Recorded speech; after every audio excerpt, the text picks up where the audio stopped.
So today I'm going to uh, dive in depth about AIR, audio information retrieval.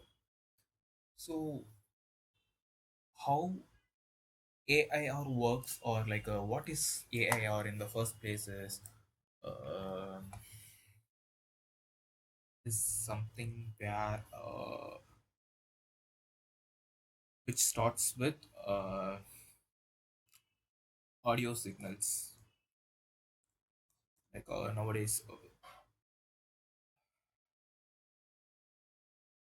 yeah. So nowadays, most of the communication is through audio. We have Alexa, we have voice commands, and even we are nowadays talking to chat gpt and um, transcribing those into commands and making use of the audios. So for all these to happen, we have to understand the backbone, how it is working. So now let's say whatever we are talking or we are speaking, so it is an audio signal. So it is an audio which is an analog signal. So here the analog signal is converted into machine understanding data, and we are going to focus on how we are doing this and what are all the steps that we are doing inside it.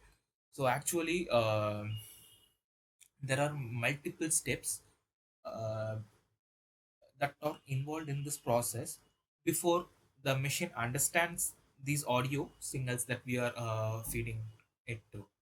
So first of all, we have seen that these audio signals are in analog format. So the first step would be, the major step is to convert that audio signal into digital signal.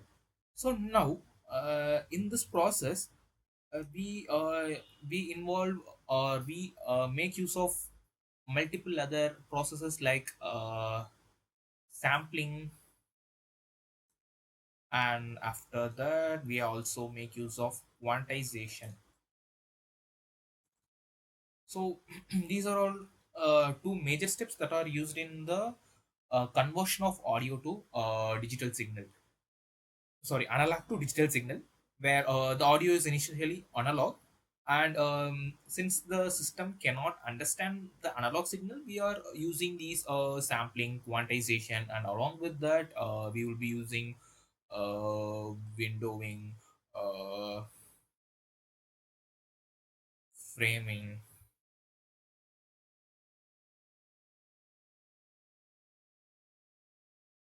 and what else, sampling, quantization, windowing, framing, before this, and encoding.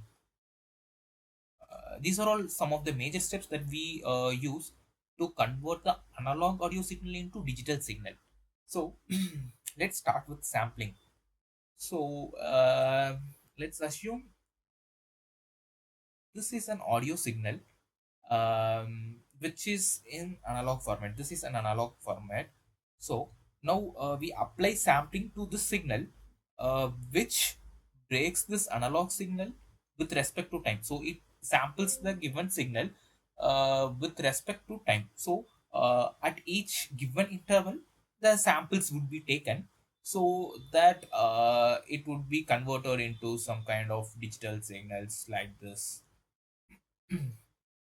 And okay, and also this analog signal, um, where the sampling is applied, it happens on the horizontal level, which is time based. So the next step is quantization, where it is applied on the vertical axis. So if you see this, towards this is sampling, and the vertical axis would be quantization. What I'm trying to say is quantization again is used to convert the continuous signal into discrete signal with respect to amplitude. So the vertical axis, what I'm trying to say is the amplitude of the signal. So here we would capture the amplitude and break them into discrete data with respect to the amplitude, and this process is called quantization. So apart from that, windowing and framing. So at these two processes splits these signals at what window we have to take the form the frames. So framing sets the frames like a defined limit.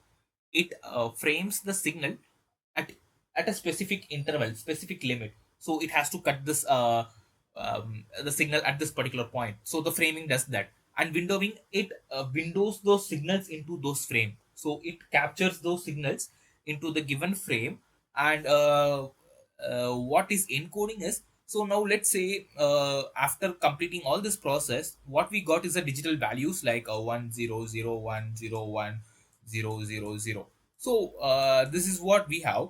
But with this signal, can the system understand what is this? Like with this help of, with this data, can we form the data, or can the system understand the audio that we spoke?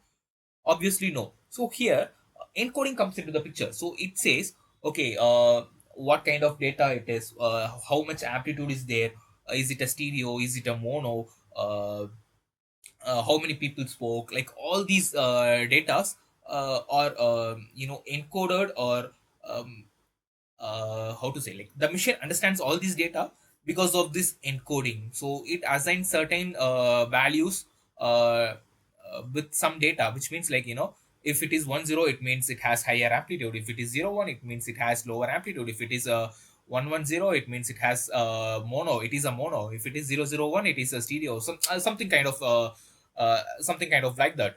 So now we have audio signals, but how do we know what kind of frequency or is there in any, in that particular specific signal? Let's say now, 100 hertz, if we are trying to check if 100 hertz is there in this particular signal. But how do we know? Is We have to apply a Fourier transform to this particular signal. Now, if we apply Fourier transform to this particular signal, we would be able to capture if this particular frequency is present in the given signal or not. So, but first of all, uh, Fourier transform will take the input frequencies, and it will return a list of data, set of data, uh, with some confidence scores. So whichever signal has the highest confidence score, we assume that particular signal, I mean, like that particular frequency is present in the given signal. So that with the help, Fourier transform gives the frequencies that is present in the given signal. So that's done, right? So but there is one catch here. Now let's say we can check if 200 hertz is there in the given signal, 100 hertz is there in the given signal or not, using Fourier transform. But can we check the sequence of the signal? Like can we check if 100 hertz comes first and 200 hertz comes second in the given signal or not? Is It's impossible to do that in Fourier transform. That's where we use short term Fourier transform, STFT. So how do we achieve this short term Fourier transform? Now we have already seen this concept of windowing framing, right? So now, instead of passing the entire signal into the Fourier transform, we frame them, windows them, and pass small intervals of signals into the Fourier transform, which we call it a short term Fourier transform. And with this we can figure out the sequence of frequencies within the given signal.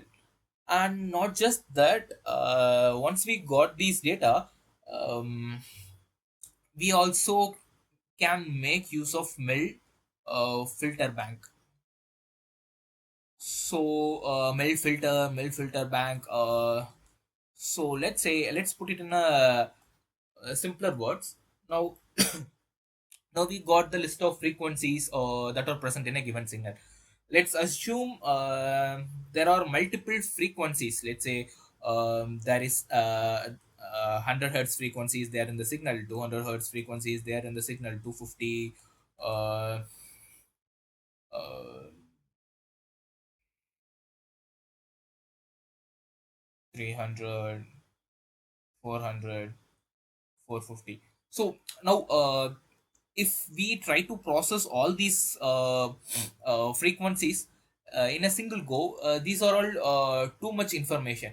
But if you see, this would also take so much resource, and it wastes the computational power of the system that we are trying to say use. So now how do we optimize this? uh, So how do we optimize this is, now we can apply a filter bank per se. We can create a band, like if it is the frequency is between 100 to 300, capture all these within this particular band. So now let's say I call it as band A. Now I call this as band B, where band A covers all the frequencies between 100 to 300, where band B covers all the frequencies between 350 to 500 hertz. So which means now all these data comes under band A, and these two comes under band B. So now the output would be band A and band B. So instead of computing processing these five data, now we are just processing two data. So in a enterprise level system, or in a real time systems, it would be thousands of frequencies, and or even sometimes millions of frequencies. But when we try to apply these melt filter bank approach, we can literally reduce the frequency counts, or we can group them into certain bands, and we can reduce the computational power, or reduce the complexity, to be frank. So that's the right word. So it's we, instead of saying computational, we can say complexity can be greatly reduced if we use this mill filter bank. So with this mill filter bank, we have applied the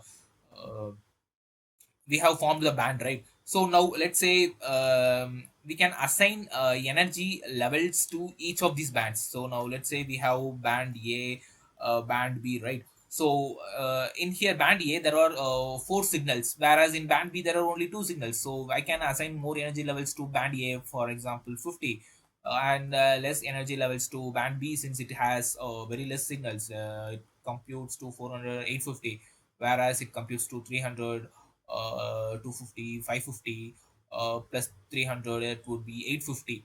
So it still it's almost same. So same level. If let's say instead of 300 it's 350 is there, then we can give 30 more energy levels to band A compared to band B.